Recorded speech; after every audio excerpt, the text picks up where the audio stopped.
Bank job versus software jobs. So ఈ యొక్క video ఎందుకు చేస్తున్నానంటే బీటెక్ ఎంసీఏ చదువుతున్న చాలామంది స్టూడెంట్స్ మన దగ్గరకు వచ్చినప్పుడు మేము ఒక 5 years బ్యాక్ బీటెక్ అయిపోయింది, ఎంసీఏ అయిపోయింది, ఇప్పుడు ఐటీ జాబ్కి వస్తున్నాం.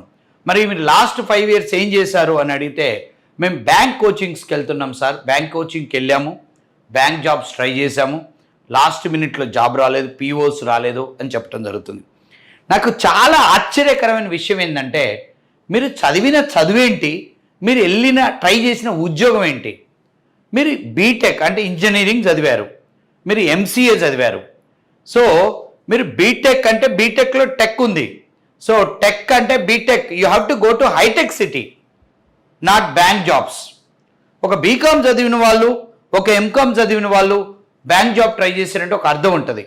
నువ్వు బీటెక్ చదివి 4 సంవత్సరాలు టెక్నికల్ సబ్జెక్ట్ చదివి నువ్వు బ్యాంక్ పీఓకి వెళ్తున్నాను, బ్యాంక్ పీఓస్కి ట్రై చేశానంటే నువ్వు ఎంత ఇన్సెక్యూర్డ్ జోన్లో ఉన్నావు.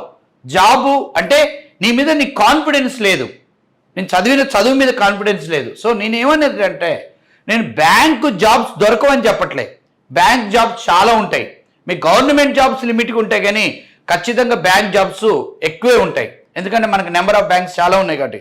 కానీ ఒక ఇంజనీరింగ్, ఒక ఎంసీఏ చదివిన వ్యక్తి మీకు ఐటీ ఇండస్ట్రీలో ఇన్ని జాబ్స్ పెట్టుకొని మీరు బ్యాంక్ కోచింగ్స్కి వెళ్ళటం ఏంటి, నాకు చాలా ఆశ్చర్యకరమైంది.